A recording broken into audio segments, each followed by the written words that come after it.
The phone shrieked at 3:17 in the morning, jolting me awake on December 26th. Dad's voice cracked through the speaker, raw with panic I had never heard before. "Alton, I need $25,000 right now, or Emma dies." His words tumbled together in desperate sobs. "These people, they have her, and if I don't pay by sunrise, they'll kill her. You're my only hope." When I stayed silent, his tone shifted to the familiar venom. "If you refuse me, you're dead to this family forever." 28 years of being the forgotten son, while Emma got everything flashed through my mind. "Call your golden child," I said coldly and hung up. Sleep came easily after years of conditioning myself to ignore Dad's manipulations. Growing up as Harold Mitchell's second choice had taught me to build walls around my heart. While Emma received new cars for her 16th birthday, I worked double shifts at the local hardware store to buy my own used Honda. When she needed bail money after her third DUI, Dad liquidated his savings without hesitation. When I asked for help with college tuition, he told me real men earned their own way. The morning sun streamed through my apartment windows when my phone buzzed at 8:43. Detective Sarah Martinez introduced herself with the clinical tone police officers use when delivering life-altering news. "Mr. Mitchell, I need to inform you that your father, Harold Mitchell, was found deceased in his residence at approximately 7:15 this morning." My coffee mug slipped from my fingers, ceramic fragments scattering across the hardwood floor like pieces of my suddenly fractured world. "What happened?" "Preliminary examination suggests cardiac arrest. However, we discovered some concerning evidence that requires your immediate attention." Detective Martinez paused, and I could hear papers rustling in the background. "Your sister Emma has been reported missing for 3 weeks. Your father had been in contact with individuals claiming to hold her for ransom." The words hit me like a physical blow. 3 weeks. Dad had been dealing with this nightmare for 3 weeks while I lived my normal life completely unaware. That's impossible. Emma would have called me, or someone would have reached out. "Sir, we found evidence suggesting your father had been attempting to meet ransom demands. The $25,000 mentioned in his final phone call to you was apparently the kidnapper's latest demand." Detective Martinez's voice softened slightly. "We also discovered that you're listed as his emergency contact, not your sister." I sank into my kitchen chair processing this information. Dad had kept me as his emergency contact even after years of our strained relationship. Even after Emma had become his obvious favorite. Even after I'd stopped calling on holidays, because hearing about her latest achievements while my own accomplishments went unmentioned became too painful. "We found your business card clutched in his hand," the detective continued, "along with what appears to be a suicide note expressing regret about your last conversation." Guilt crashed over me in waves. While Dad was begging for help to save Emma, I had dismissed him as just another attempt at emotional manipulation. The man who had raised me despite our complicated relationship had died alone in his apartment after I'd hung up on his desperate plea. "Detective, I need to know everything. What evidence do you have about Emma's disappearance?" "Mr. Mitchell, I think it would be better if you came down to the station. There are some things you need to see, and frankly, there may be more to this situation than initially apparent." I arrived at the police station 30 minutes later, my mind racing through every conversation I'd had with Emma over the past month.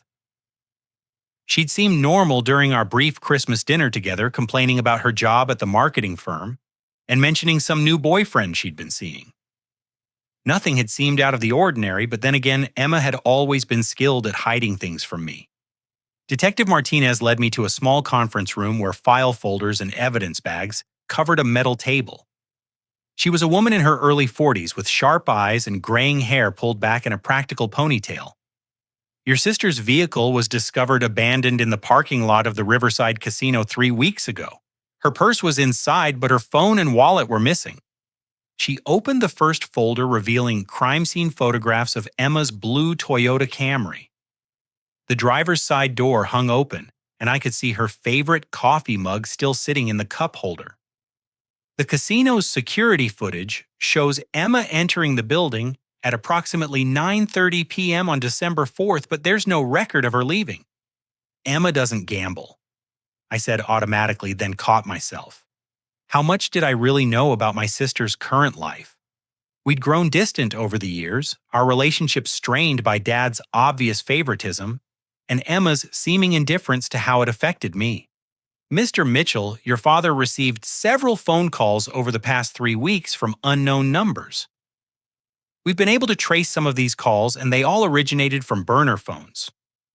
The callers claimed to have your sister and demanded increasingly large sums of money. Detective Martinez opened another folder revealing bank statements and financial documents. Your father liquidated his retirement savings, took out a second mortgage on his home, and even sold his car to meet the ransom demands. The total amount he paid out over 3 weeks was nearly $200,000.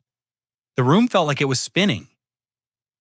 Dad had essentially bankrupted himself trying to save Emma, and I'd been completely oblivious. Why didn't he call me sooner? Why didn't he go to the police immediately? According to the threatening messages, we found the kidnappers specifically warned him against involving law enforcement or other family members. They told him that any deviation from their instructions would result in your sister's death. She pulled out a transcript of a voicemail. They also demonstrated they had intimate knowledge of your family's dynamics, specifically mentioning that you and your father had a strained relationship. I stared at the transcript, recognizing the manipulative precision of someone who had studied our family carefully. They'd known exactly which psychological pressure points to exploit. What happens now?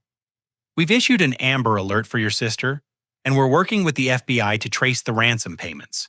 However, I need to ask you some difficult questions about your sister's recent behavior and associations. For the next 2 hours, I answered questions about Emma's friends, work colleagues, and dating history. The picture that emerged painted my sister as someone living beyond her means frequently borrowing money from Dad and always seeming to have financial stress despite her decent salary. There's one more thing, Detective Martinez said as our interview concluded. Your father left a voicemail on your phone after you hung up. Would you like to hear it? With trembling hands, I unlocked my phone and played the message I'd ignored in my anger. Dad's broken voice filled the small room. Alton's son, I know I haven't been the father you deserved. I know I favored Emma, and I'm sorry for that. But she's in real trouble, and I'm scared I'm going to lose her. If something happens to me, please don't let her die because of my mistakes. I love you both, and I should have told you that more often. I put my head in my hands as the weight of my father's final words settled over me. He died knowing I'd rejected his desperate plea, and now Emma's life hung in the balance of decisions I'd have to make without him. Detective Martinez arranged for me to access Dad's apartment the following morning to help search for additional evidence. Walking through the front door felt like entering a tomb. Everything remained exactly as he'd left it, from his reading glasses on the coffee table to the half-finished crossword puzzle beside his favorite chair. The apartment reflected Dad's methodical nature, but something felt different. Furniture had been moved slightly and several drawers hung partially open as if he'd been searching frantically for something. On his kitchen counter, I discovered a pile of unpaid bills and past due notices I'd never seen before. Dad had always been meticulous about his finances, but these documents painted a picture of someone drowning in unexpected expenses. He was liquidating everything. Detective Martinez observed, examining bank statements spread across Dad's dining table. Look at this pattern of withdrawals. $5,000 here, $10,000 there, always in cash. I picked up one of the bank statements noting the dates. Each large withdrawal corresponded with a threatening phone call documented in the police report. Dad had been systematically destroying his financial security to meet the kidnappers' demands, never knowing if the next payment would actually bring Emma home. There's something else we need to show you, Detective Martinez said, leading me toward Dad's bedroom. Behind his dresser, she revealed a wall safe I'd never known existed. We found this open when we processed the scene. Your father apparently accessed it recently. Inside the safe, we discovered documents that painted a disturbing picture of Emma's recent activities. Surveillance photographs showed my sister entering and leaving various locations around the city, always in the company of a tall man with dark hair and expensive clothing. The timestamps indicated these photos had been taken over several weeks leading up to her disappearance. Who took these pictures? I asked, examining the professional quality of the surveillance images. That's what we're trying to determine, but look at this. Detective Martinez handed me a manila envelope filled with threatening letters, each one demanding payment for gambling debts Emma had allegedly accumulated. The letters were typed on expensive letterhead bearing the logo of something called Riverside Financial Solutions. Each communication grew progressively more threatening, describing in graphic detail what would happen to Emma if the debts weren't paid promptly. The amounts mentioned were staggering $15,000, then $30,000, eventually climbing to over $100,000. Emma doesn't gamble, I repeated, but my voice lacked conviction. How many times had I said that about various aspects of my sister's life, only to discover I'd been wrong? Mr. Mitchell, there's something else. Detective Martinez opened another evidence bag, revealing a stack of loan documents. These papers show that your sister used your father as a co-signer for several high-interest loans. The collateral listed includes his home, his car, and his veteran's pension benefits. I stared at the signatures, recognizing Dad's careful handwriting alongside what appeared to be Emma's more flowing script. But something looked wrong about Dad's signatures. They seemed shaky and inconsistent compared to his usual precise penmanship. I don't think Dad signed these willingly. I said, comparing the signatures to other documents in the safe. Look at how different they are from his normal writing. Detective Martinez examined the documents more closely. You may be right. We'll have a forensic handwriting expert analyze these. If your sister forged your father's signature on loan documents, that's fraud on top of everything else? We continued searching through Dad's belongings, each discovery painting a darker picture of Emma's secret life. Hidden beneath his mattress, we found credit card statements showing charges to high-end restaurants, expensive clothing stores, and multiple cash advances. All the cards were in Dad's name, but the spending patterns clearly didn't match his modest lifestyle. She was bleeding him dry. I said, feeling sick as the scope of Emma's financial abuse became clear. Dad lived on Social Security and his military pension. He couldn't afford any of this. In Dad's closet, Detective Martinez discovered a shoebox containing more evidence of the psychological torture he'd endured. Voice recordings on a small digital device captured the kidnappers making their demands, but also revealed Emma's voice in the background, crying and pleading for Dad to save her. Listening to those recordings broke something inside me. Emma's terror sounded genuine, but the sophistication of the kidnapping operation suggested careful planning and inside knowledge of our family dynamics. Someone had studied us thoroughly before executing this scheme. There's one more thing you need to see, Detective Martinez said, handing me a business card found in Dad's wallet.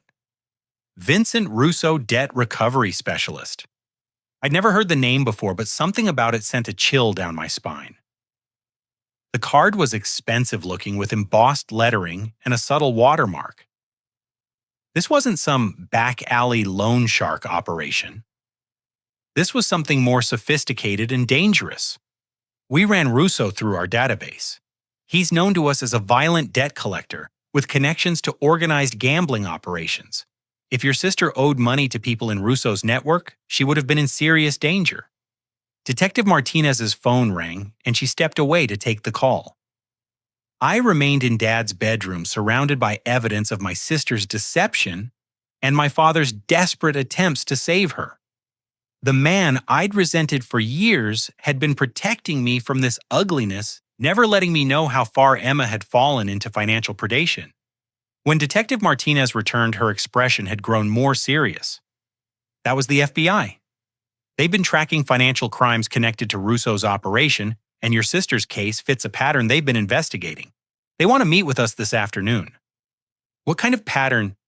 Wealthy individuals with gambling problems being systematically exploited for their assets, then used as leverage against their families. Your sister may not just be a victim, Mr. Mitchell.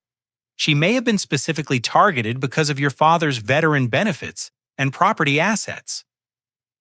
As we prepared to leave Dad's apartment, I took one last look around the place where he'd spent his final weeks in agony.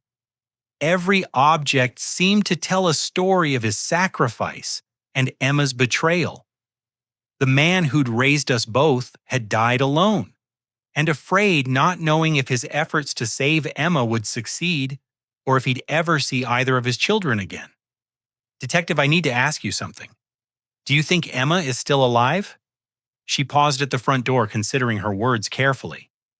The fact that the kidnappers continued demanding money until the very end suggests they still had her. But now that your father is gone, their leverage has changed. We need to find her quickly before they decide she's no longer useful to them. Walking out of Dad's apartment, I realized my life had been completely transformed in less than 48 hours. The man I thought I understood had been living a nightmare I couldn't have imagined. And the sister I'd thought I knew had apparently been living a double life that had destroyed our family's financial security and ultimately killed our father. The investigation was just beginning, but I already knew that whatever we discovered would change everything I thought I knew about my family forever. FBI agent Daniel Rivers met us at the Federal Building downtown that afternoon.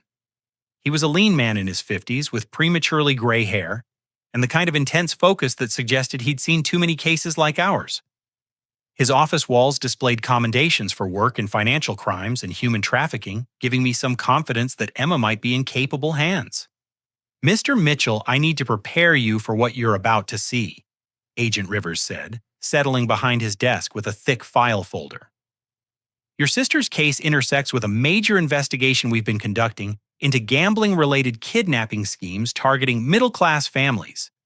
He opened the folder and spread out a series of photographs showing other victims, all young women from comfortable backgrounds who disappeared after accumulating large gambling debts. The pattern is always the same. Women with access to family money develop gambling addictions, get in over their heads with professional debt collectors, then disappear when they can't pay. What happens to them? I asked, though I wasn't sure I wanted to know the answer. Usually they're held until their families exhaust their assets paying ransom demands.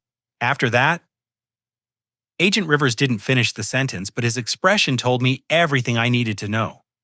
Detective Martinez leaned forward. Agent Rivers, we found evidence that Emma had been forging her father's signature on loan documents. Could this have been part of a larger scheme? Absolutely. We believe these operations specifically recruit women who have access to elderly family members with significant assets. The gambling addiction is often genuine, but it's also exploited by criminal organizations who see an opportunity for long-term financial extraction. Agent Rivers pulled out a laptop and turned it toward me. 3 hours ago, we received this video file at an email address associated with your father's case. I need to warn you that the content is disturbing, but it may provide crucial evidence about your sister's location and condition. The video began with Emma sitting in what appeared to be a concrete basement, her hands bound behind a metal chair. She looked thinner than I remembered her usually perfect hair hanging in greasy strands around her face. A voice from behind the camera demanded she read from a script. Alton. Emma began, her voice shaking with what appeared to be genuine terror. These people are going to kill me if you don't pay them $50,000 by midnight tonight. Dad is gone, and you're my only hope now.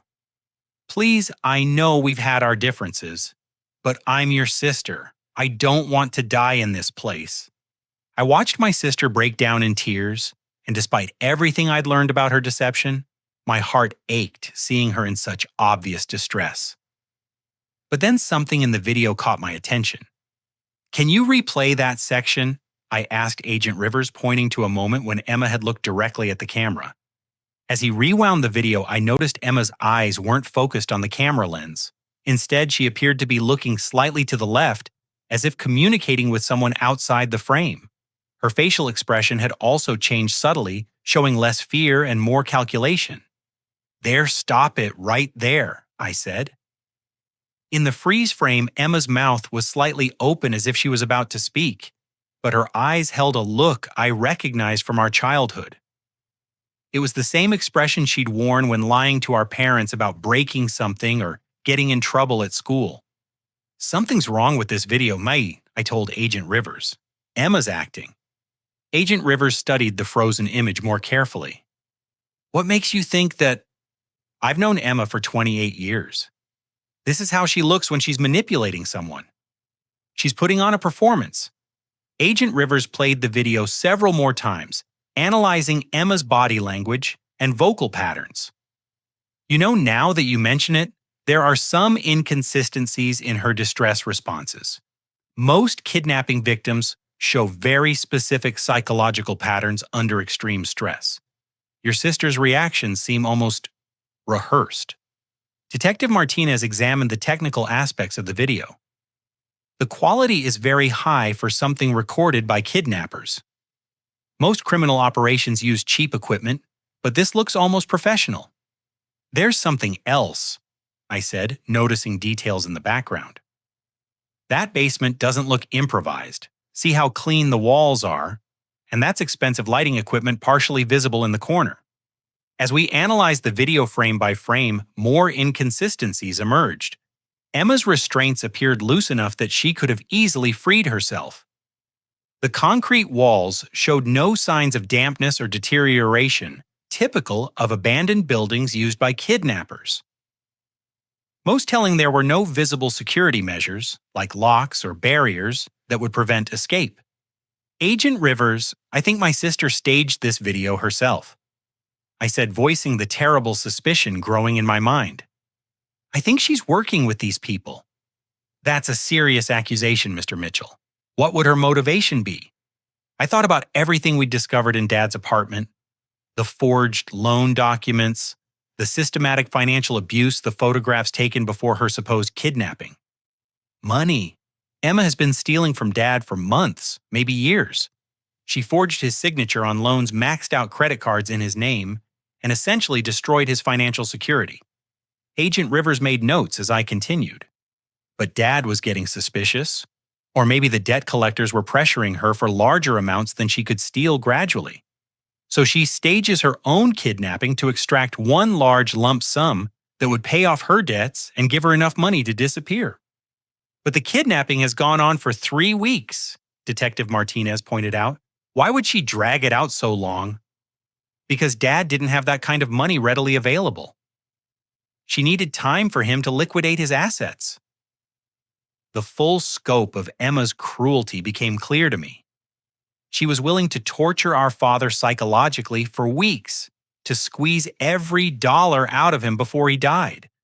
Agent Rivers closed the laptop and leaned back in his chair. "If your theory is correct, your sister isn't just a fraud victim. She's a co-conspirator in a scheme that ultimately killed her own father." The weight of this realization settled over me like a physical burden. Emma hadn't just betrayed Dad financially. She'd emotionally tortured him for weeks, while he desperately tried to save her life. Every sleepless night he'd spent wondering if she was safe, every dollar he'd sacrificed trying to meet ransom demands, every moment of agony he'd endured had been orchestrated by his own daughter. "What do we do now?" I asked.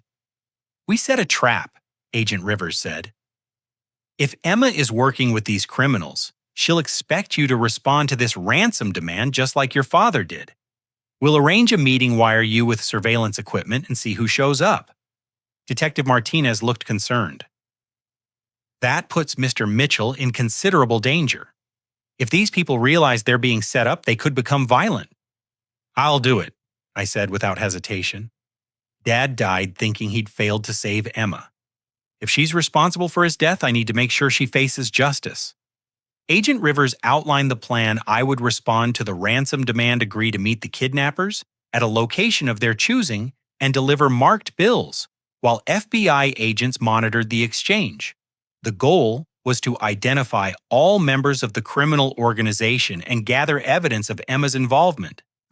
"There's one more thing you should know," Agent Rivers said as our meeting concluded. "We believe this operation has been targeting military families specifically because veteran benefits and disability payments provide steady income streams that are difficult to trace or freeze. Your father's military service made him an ideal victim." Walking out of the FBI building, I felt like I was living in a nightmare where everything I thought I knew about my family had been revealed as a lie. Emma wasn't the golden child who'd simply made some poor financial decisions. She was a calculating criminal who'd systematically exploited Dad's love for her until it literally killed him. But despite everything, a small part of me still hoped I was wrong. Maybe Emma really was a victim who'd gotten in over her head with dangerous people. Maybe the inconsistencies in the video could be explained by stress or fear. Maybe my sister hadn't intentionally caused our father's death. That hope would be completely shattered in the next phase of our investigation. Agent Rivers contacted me the next morning with details for the ransom exchange. I was to meet Emma's alleged kidnappers at 9 p.m. in the parking lot of an abandoned shopping mall on the outskirts of town. The location choice struck me as odd because it was far from the urban areas where most criminal operations typically functioned. "The mall has been closed for 3 years," Agent Rivers explained as FBI technicians fitted me with a concealed recording device and GPS tracker. "It provides multiple escape routes for the criminals, but also gives us good vantage points for surveillance. Our team will be positioned throughout the area before you arrive." The recording equipment was smaller than I'd expected, barely larger than a shirt button, and designed to be undetectable even during a physical search. The GPS tracker was sewn into the lining of my jacket, and I carried a briefcase containing $50,000 in marked bills provided by the FBI. "Remember, your primary objective is gathering intelligence, not heroics," Agent Rivers cautioned. "If the situation becomes dangerous, we'll move in immediately. Don't try to confront anyone or deviate from the plan." Detective Martinez rode with me to a staging area 2 miles from the mall. During the drive, she reviewed the safety protocols and emergency signals we'd discussed. Despite the FBI's thorough preparation, I couldn't shake the feeling that we were missing something crucial about Emma's situation. "Mr. Mitchell, can I ask you something personal?" Detective Martinez said as we waited for the final go-ahead from the surveillance team. "Of course." "Do you think your sister is capable of murder? Because if she orchestrated your father's death through psychological torture, that's exactly what we're dealing with." I considered the question carefully.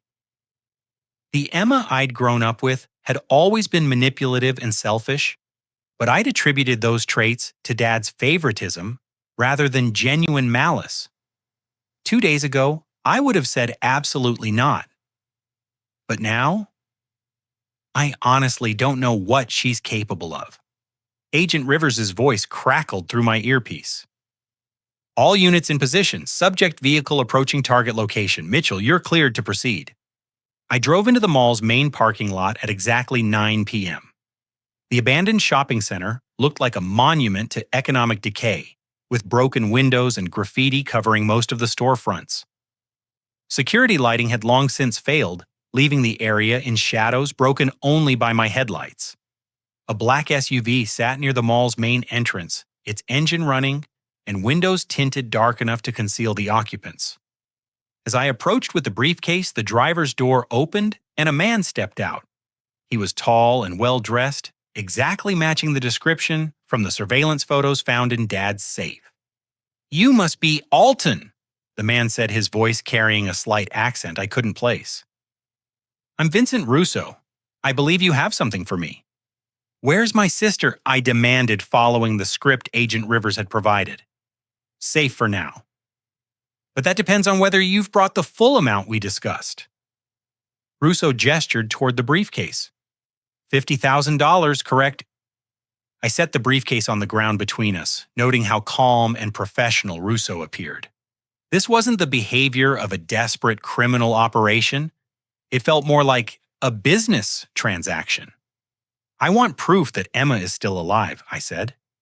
Russo smiled and pulled out his phone, playing a brief video clip showing Emma in what appeared to be the same basement from the ransom video.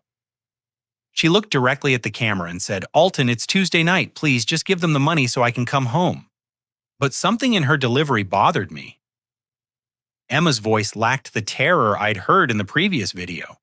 Instead, she sounded almost bored, like she was reading lines from a script she'd rehearsed multiple times. "Where are you holding her?" I asked, deviating slightly from the FBI's script. "That's not your concern," Russo replied. "Your only job is to provide the money and walk away, just like your father should have done." "What do you mean by that?"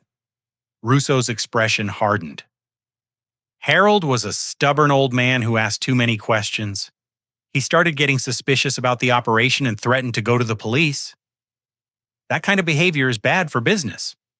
I felt my anger rising, but Agent Rivers' voice in my earpiece reminded me to stay calm and gather information. "So you killed him?" I didn't have to.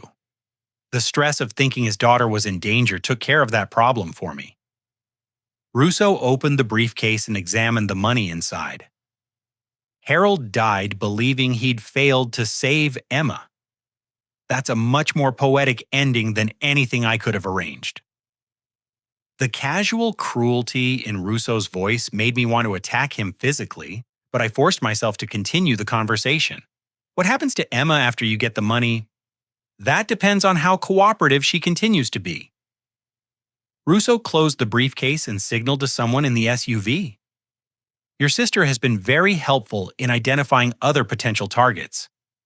Military families are surprisingly easy to exploit once you understand their psychological vulnerabilities." A second person emerged from the SUV, and I was shocked to recognize Dr. Patricia Wells, a woman I'd seen at some of Dad's veteran affairs appointments. She was a therapist who supposedly specialized in helping military families deal with financial stress. "Hello, Alton," Dr. Wells said warmly, as if we were meeting at a social gathering rather than a criminal ransom exchange. "I'm sorry for your loss. Your father was a good man who loved his children very much." "You knew my father?" I asked, confused by her presence. "Dr. Wells has been very helpful in identifying suitable candidates for our operation," Russo explained. "Military veterans often struggle with trust issues and family relationships. A sympathetic therapist can gather a lot of useful information during counseling sessions." The scope of the conspiracy began to dawn on me. This wasn't just a random kidnapping scheme. It was a sophisticated operation that had been targeting military families systematically. Dr. Wells had been using her position as a therapist to identify victims and gather intelligence about their finances and family dynamics. "How many families have you destroyed?" I asked. "We prefer to think of it as providing a service," Dr. Wells replied. "These families often have dysfunctional relationships and unrealistic financial expectations.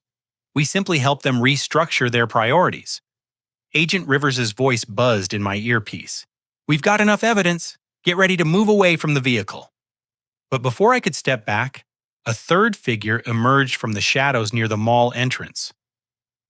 Emma walked toward us wearing clean clothes and moving with none of the weakness or fear I'd expected from someone held captive for weeks. "Hello, brother," Emma said casually. "Thanks for bringing the money. This whole thing has taken way longer than we originally planned." I stared at my sister in shock, finally understanding the full extent of her betrayal. "You've been working with them all along." "Of course I have," Emma replied, her voice lacking any trace of remorse. "Did you really think I was some helpless victim? I've been planning this for months." "But the gambling debts, the loan sharks, the threats," Emma laughed coldly. "All part of the setup. We needed a believable story to explain why Dad was being pressured for money. The gambling addiction was real enough, but Vincent and Patricia helped me turn it into something profitable." "You killed our father," I said, my voice barely controlled. "Dad killed himself by being too stubborn to simply pay what we asked for," Emma replied. If he'd just given us the money immediately instead of dragging it out for weeks, he'd still be alive. Agent Rivers' voice crackled urgently in my earpiece. Units moving in now, get down. FBI agents emerged from concealment points around the parking lot surrounding our group with tactical precision. Russo reached for a weapon, but Agent Rivers' team was already on top of him. Dr. Wells attempted to flee toward the mall entrance, but was quickly apprehended. Emma, however, made no attempt to escape. Instead, she calmly watched the chaos around her as if she'd been expecting this outcome. Emma Mitchell, you're under arrest for conspiracy fraud, elder abuse, and felony murder. Agent Rivers announced as he approached with handcuffs. I want a lawyer, Emma said, simply showing no emotion as she was restrained. As the FBI loaded the suspects into transport vehicles, Agent Rivers pulled me aside. Mr. Mitchell, we found something else during our investigation into Dr. Wells's practice. There may be additional charges related to your mother's death several years ago. What do you mean? We'll discuss it in detail tomorrow, but preliminary evidence suggests your mother's accidental medication overdose may not have been accidental. Dr. Wells kept extensive notes about her patient's family dynamics, and some of those notes mention Emma expressing resentment about inheritance issues. I watched my sister being driven away in the back of an FBI vehicle, finally understanding that the person I'd grown up with had been systematically destroying our family for years. Emma hadn't just betrayed Dad. She'd apparently murdered our mother, and then used Dad's grief and guilt to manipulate him for financial gain. The golden child had been a monster all along, and Dad had died never knowing the truth about either of his children. The FBI raid had been a complete success from a law enforcement perspective, but personally it left me feeling hollowed out and confused. Agent Rivers debriefed me at the federal building the next morning, walking me through evidence that painted an even darker picture of Emma's criminal activities. Your sister has been very cooperative since her arrest. Agent Rivers began opening a thick file folder. She's provided detailed information about the entire operation in exchange for plea negotiations. What kind of information? Emma's involvement with this criminal organization goes back almost 2 years. She initially contacted Dr. Wells seeking legitimate gambling addiction counseling, but Dr. Wells recognized an opportunity when Emma mentioned your father's military benefits and property assets. Agent Rivers spread out financial documents showing the sophisticated nature of the scheme. Emma had been systematically stealing small amounts from Dad's accounts for months before escalating to forged loan documents and credit card fraud. The gambling debts had been real, but they'd also been strategically managed to create leverage for the kidnapping plot. The most disturbing aspect is how calculating your sister's planning was, Agent Rivers continued. She provided Dr. Wells with detailed psychological profiles of your father, identifying exactly which emotional triggers would be most effective in extracting money. I studied the documents, recognizing Emma's handwriting in margins, where she'd made notes about Dad's military service trauma and his guilt about spending more attention on her than on me. She'd weaponized our family's emotional dynamics against Dad with scientific precision. What about Vincent Russo? How does he fit into this? Russo runs a legitimate debt collection agency that occasionally partners with criminal organizations for high-value targets. Dr. Wells would identify suitable victims through her therapy practice, Emma would create the financial leverage through theft and fraud, and Russo would execute the kidnapping and ransom scheme. Detective Martinez joined our meeting with additional evidence from the crime scene analysis. We processed the location where Emma claimed to be held captive. It's actually a basement studio apartment that Russo rents for staging kidnapping videos. We found equipment for professional video production and multiple sets designed to look like different types of criminal hideouts. So Emma was never actually in danger. Not from external threats, Detective Martinez replied. But the partnership with Russo and Dr. Wells was more complicated than we initially understood. Emma thought she was controlling the situation, but Russo had been planning to eliminate her once the operation concluded. Agent Rivers opened another file containing recorded conversations between the conspirators. We intercepted communication suggesting that Russo viewed Emma as a liability once your father's money was exhausted. She would have been murdered to prevent her from testifying against the organization. I listened to excerpts from the recorded conversations, hearing Emma's voice gradually shift from confident manipulation to nervous uncertainty as she realized Russo wasn't treating her as an equal partner. In the final recordings, she sounded genuinely frightened for the first time during the entire operation. Emma may be a sociopath, but she's not stupid, Agent Rivers observed. When she understood that Russo intended to kill her, she began documenting evidence against him as insurance. That's part of why she's been so cooperative since her arrest. What kind of evidence? Detective Martinez produced a laptop computer recovered from Emma's apartment. Financial records, communications with other victims' families, detailed plans for future operations, targeting military veterans. Emma kept meticulous records of everything, probably as leverage against her partners. Scrolling through Emma's files felt like reading the diary of a stranger. The sister I'd grown up with had been living a completely separate life as a professional criminal targeting vulnerable families with the same casual indifference she'd once shown toward my childhood feelings. There's something else you need to know, Agent Rivers said carefully. Emma's cooperation has led us to evidence about your mother's death 5 years ago. My blood went cold. I'd always believed Mom had died from an accidental medication overdose related to her chronic pain management. The doctors had explained that mixing her prescriptions with alcohol could be fatal, and we'd assumed she'd simply made a tragic mistake. Dr. Wells was your mother's pain management counselor at the time, Detective Martinez explained. Emma had been expressing resentment about inheritance issues, particularly the fact that your mother's will left everything to your father rather than directly to you and Emma. Agent Rivers opened a final folder containing medical records and therapy notes. Dr. Wells documented multiple conversations where Emma discussed ways to accelerate your mother's declining health. The night your mother died, Emma was the last person to see her alive. I stared at the therapy notes written in Dr. Wells' careful handwriting.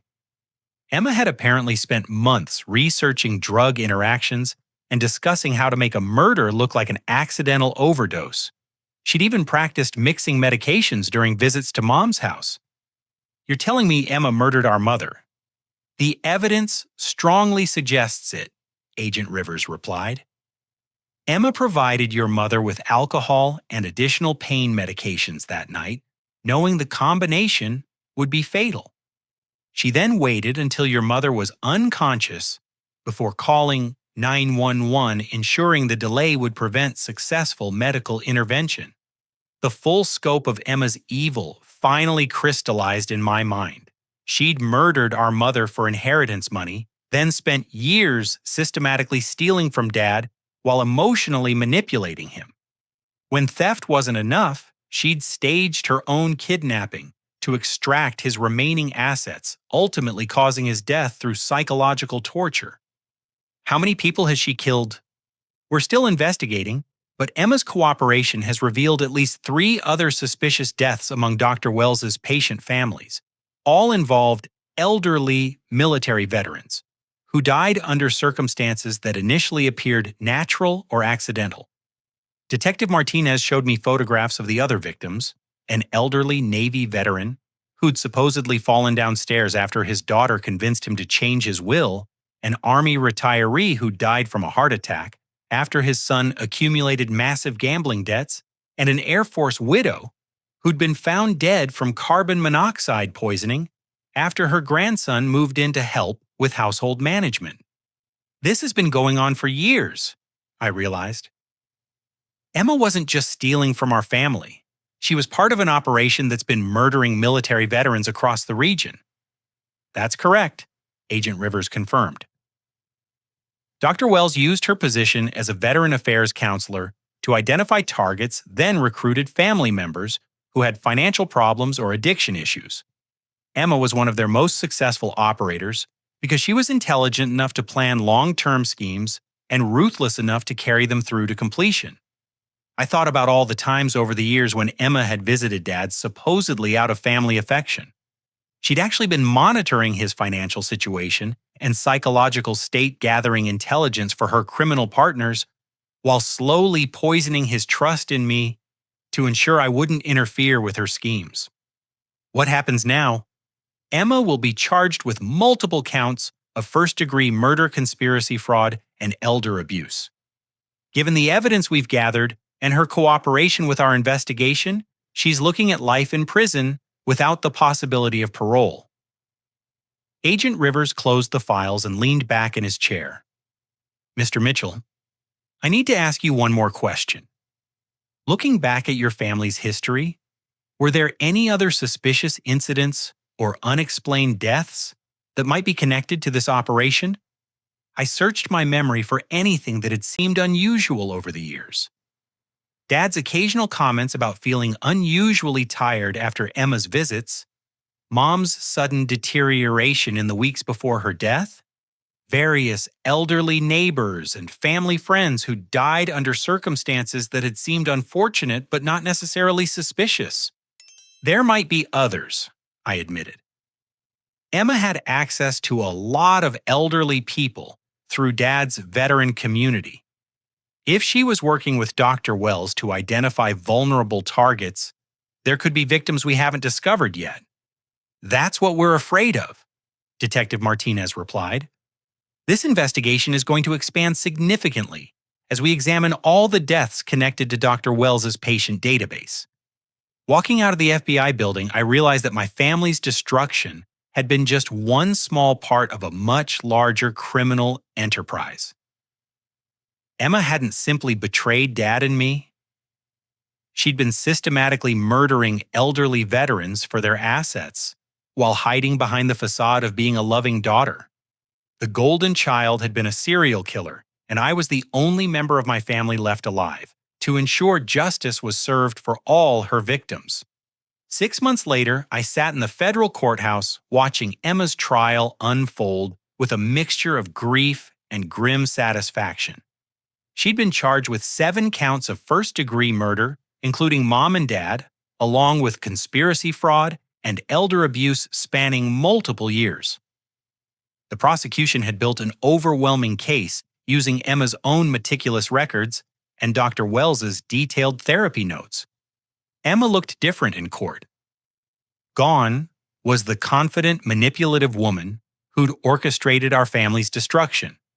Sitting at the defendant's table in an orange jumpsuit, she appeared smaller and more fragile, though I knew her apparent vulnerability was just another performance designed to gain sympathy from the jury. Prosecutor Amanda Rodriguez had spent the morning outlining the scope of Emma's crimes for the 12 jurors. Ladies and gentlemen, this case is about a woman who systematically murdered members of her own family and other vulnerable elderly victims for financial gain.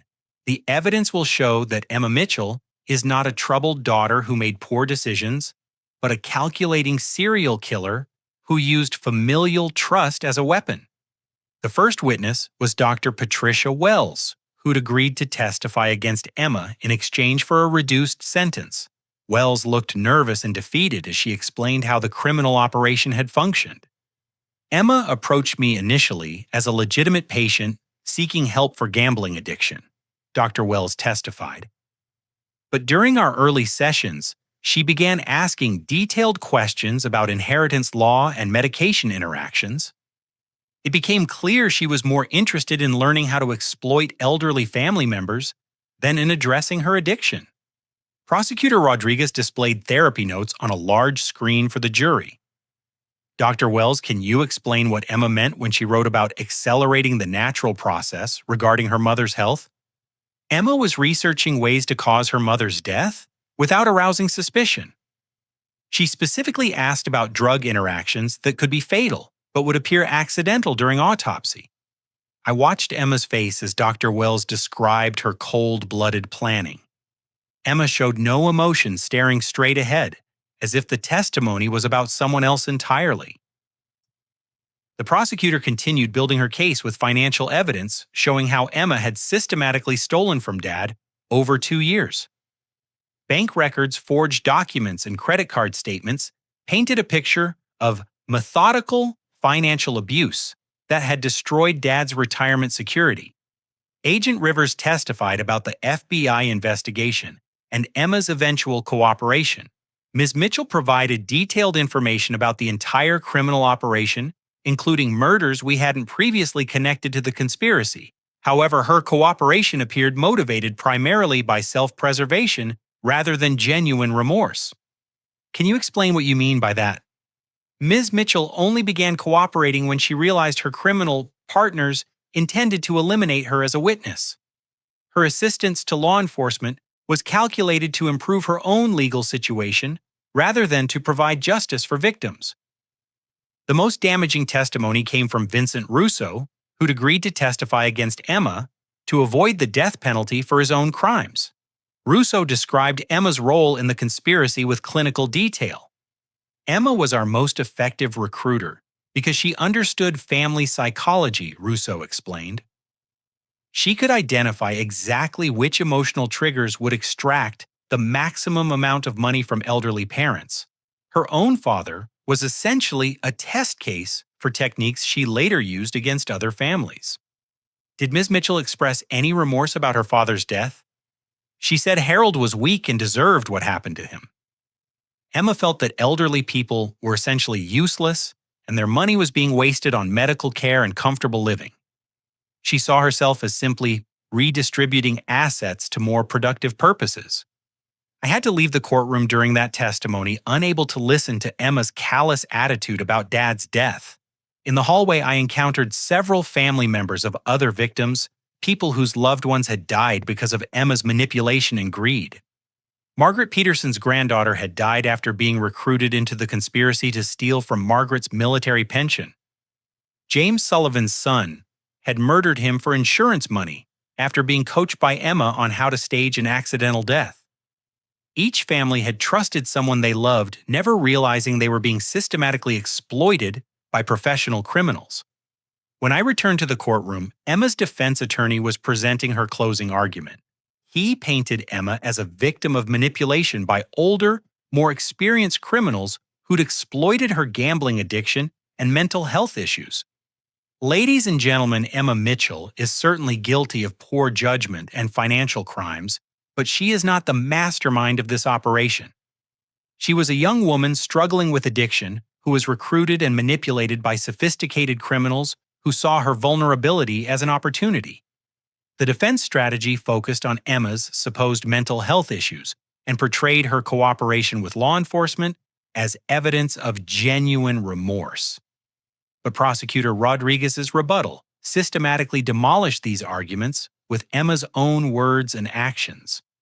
The defendant wants you to believe she was a victim, but the evidence shows she was an enthusiastic participant who murdered her own mother and systematically tortured her father to death for money.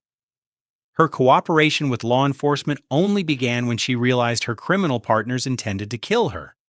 That's not remorse, that's self-preservation. The jury deliberated for less than 4 hours before returning guilty verdicts on all counts. Emma showed no reaction as the judge read each guilty verdict, maintaining the same emotionless expression she'd worn throughout the trial. During the sentencing phase, I was allowed to present a victim impact statement describing how Emma's crimes had destroyed our family and affected the broader community of military veterans who'd been targeted by the conspiracy. Emma didn't just murder our parents, I told the court. She systematically destroyed the trust that military families place in their children and community support systems. Every veteran who heard about this case now has to wonder if their own children might be capable of similar betrayal. I looked directly at Emma as I continued. Our father died believing he'd failed to save his daughter, never knowing that his daughter was actually the one destroying him. That level of psychological cruelty goes beyond simple greed. It represents a complete absence of human empathy. The judge sentenced Emma to life in prison, without the possibility of parole on each murder count to be served consecutively. She also received additional decades for fraud conspiracy and elder abuse. Even if legal appeals succeeded in overturning some convictions, Emma would never again be free to hurt anyone. As court officers led Emma away to begin her life sentence, she finally looked at me directly for the first time since her arrest.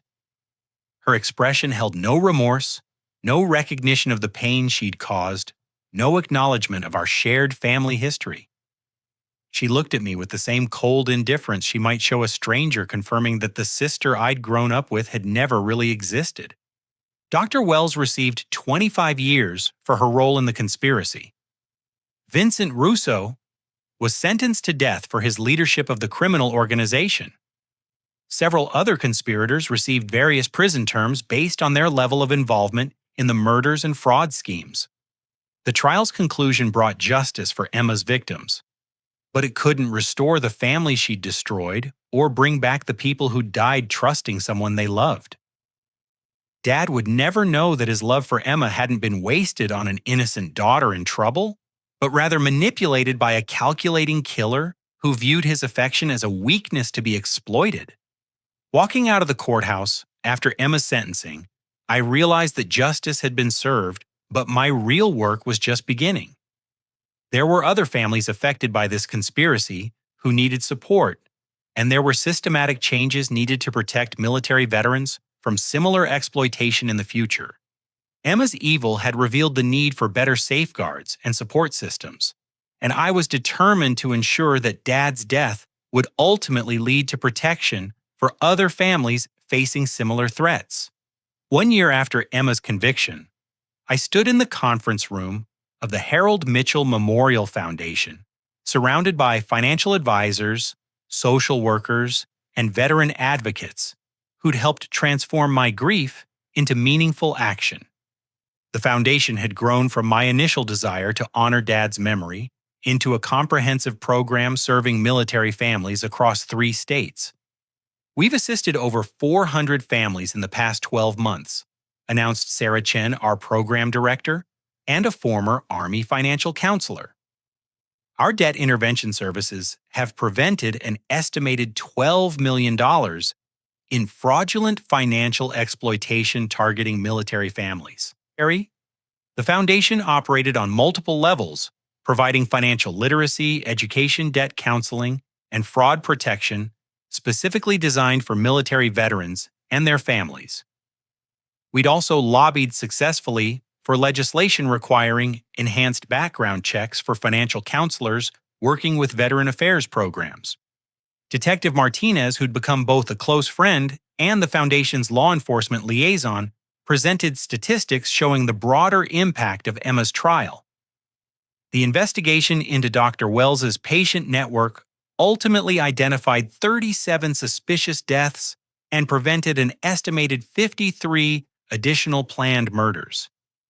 Emma's cooperation, whatever her motives, saved countless lives.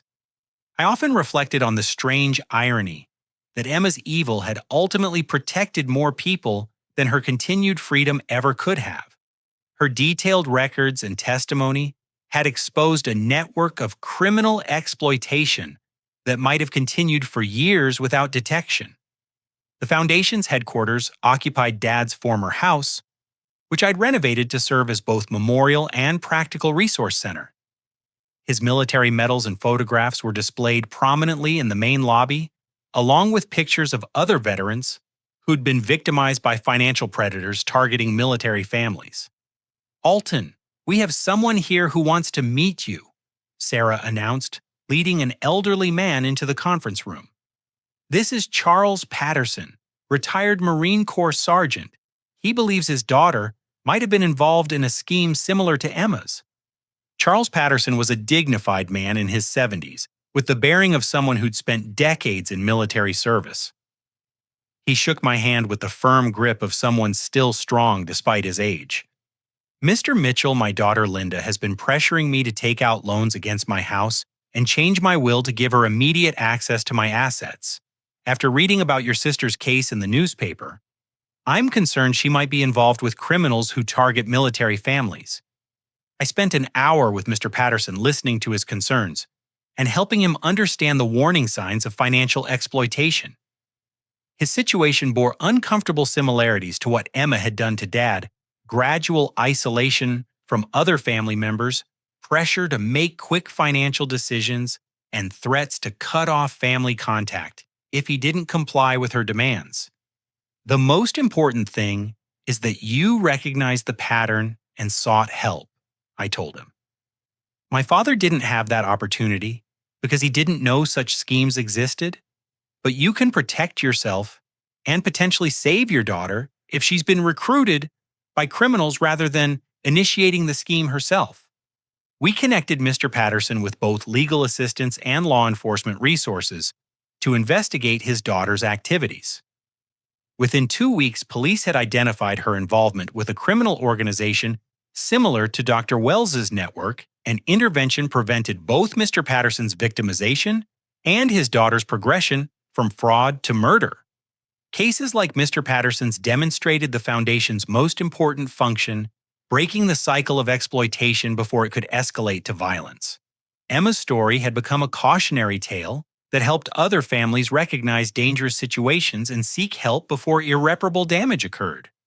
Detective Martinez often brought me updates about other families affected by Emma's crimes.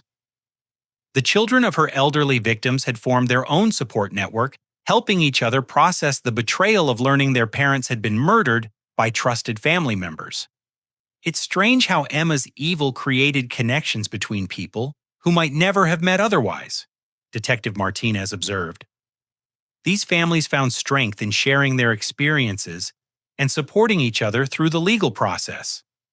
The Foundation also worked with military chaplains and family counselors to address the psychological impact of financial exploitation within military communities. Many veterans struggled with trust issues after learning about cases like Emma's becoming suspicious of their own children and grandchildren, even when those suspicions were unfounded. The goal is balance, explained Dr. Robert Hayes, a psychologist who joined our advisory board. We want veterans to be appropriately cautious about financial exploitation without becoming so paranoid that they destroy legitimate family relationships. 6 months after the Foundation's first anniversary, I received an unexpected visitor. Agent Rivers stopped by during one of our community education seminars, bringing news about Emma's situation in federal prison. She's been surprisingly helpful in ongoing investigations, Agent Rivers reported. Emma continues providing information about other criminal networks targeting military families, probably because cooperation is her only source of power or purpose in prison. Has she expressed any remorse about what she did? Agent Rivers shook his head. Not in any meaningful way. Emma seems to view her crimes as business decisions that didn't work out as planned. She's more concerned about the conditions of her imprisonment than the impact of her actions on victims' families. I wasn't surprised by Emma's continued lack of empathy, but hearing about it still bothered me. The sister I'd grown up with had been replaced by someone so fundamentally different that it felt like Emma herself had died years ago, leaving behind a stranger wearing her appearance. There is one thing she asked me to tell you, Agent Rivers continued. Emma said she wants you to know that Dad really did love you, and that his favoritism toward her was something she deliberately encouraged and manipulated. She claims telling you this isn't about seeking forgiveness, but about ensuring you understand the truth about your father's feelings. I considered Emma's message carefully. Even in prison, she was trying to manipulate emotions and control narratives. But regardless of her motives, the information aligned with evidence we'd discovered about how she'd systematically worked to damage Dad's relationship with me while strengthening her own access to his resources. I appreciate you telling me, but Emma's opinion about Dad's feelings doesn't matter anymore, I told Agent Rivers. I've learned to understand Dad's love through his actions rather than through Emma's interpretations or manipulations. The Foundation's work had taught me that healing from family betrayal required focusing on positive action rather than analyzing the psychology of the betrayer. Dad's love was evident in the emergency contact card, the business card he'd clutched while dying, and the voicemail where he'd acknowledged his parenting mistakes and expressed affection for both his children. That evening, I visited Dad's grave for the second anniversary of his death. The headstone now included an inscription, "Loving Father and Veteran." His sacrifice protects other families. Below his military service information, we'd added Harold Mitchell Memorial Foundation, honoring service by protecting those who served. Standing beside Dad's grave, I told him about the foundation's accomplishments, the families we'd helped, and the legislation we'd influenced to protect military veterans from financial exploitation. I described the community of advocates and supporters who'd rallied around his memory to create positive change. Dad, I finally understand what you were trying to teach me about independence and self-reliance. I said aloud, feeling slightly awkward, but needing to express these thoughts. You weren't withholding love. You were preparing me to be strong enough to handle situations like this one. Emma needed constant rescue and validation, which made her vulnerable to criminal manipulation. But you taught me to think critically and stand on my own, which gave me the strength to seek justice and help other families. A light breeze rustled the oak tree planted near Dad's headstone, and I chose to interpret it as approval of the foundation's work and the positive changes that had emerged from our family's tragedy. As I prepared to leave the cemetery, my phone buzzed with a text message from Detective Martinez. Another family contacted us after seeing your interview on the local news. Possible exploitation case involving Army veteran and his grandson. Can you meet with them tomorrow? I smiled, knowing that Dad would be proud of how his death had ultimately protected other military families from similar betrayal. Emma's evil had been transformed into a force for good, and Dad's sacrifice continued to serve his country and his fellow veterans even after his death. Walking back to my car, I realized that healing from family destruction didn't mean forgetting the pain or pretending the betrayal hadn't happened. Instead, it meant channeling that pain into meaningful action that prevented other families from experiencing similar trauma. Emma had taken our parents' lives and destroyed our family's trust. But she hadn't succeeded in destroying the love and values Dad had instilled in me. The Foundation's work was proof that good could emerge from even the most devastating betrayal, and that honoring victims meant protecting future targets rather than simply seeking revenge against perpetrators. The Harold Mitchell Memorial Foundation would continue growing and serving military families for years to come, ensuring that Dad's death had meaning, and that Emma's evil ultimately served a purpose she'd never intended, protecting the very people she'd tried to exploit. 2 years after Emma's conviction, I'd found peace, not through forgiveness or understanding, but through action and service. Dad's love had been real, his sacrifice had been meaningful, and his memory would continue protecting other families through the Foundation's work. Sometimes the greatest victory over evil isn't defeating it directly, but transforming its consequences into something beautiful and protective.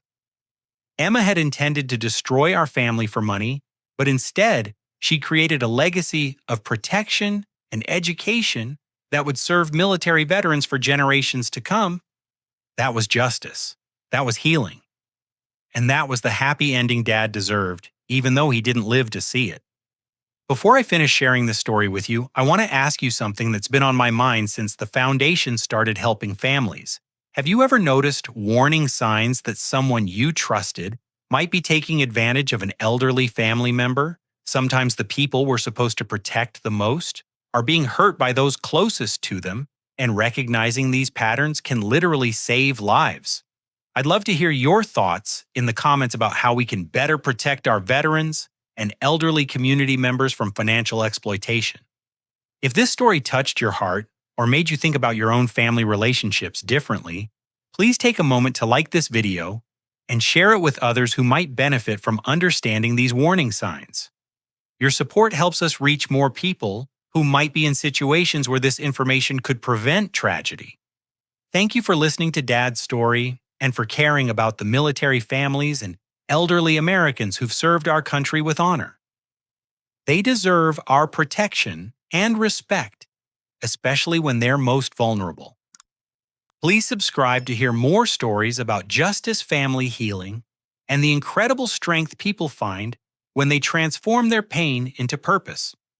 May you never need the lessons this story teaches, but may you always remember that love sometimes means being strong enough to seek truth and justice even when it's painful. Take care of yourselves and the veterans in your life.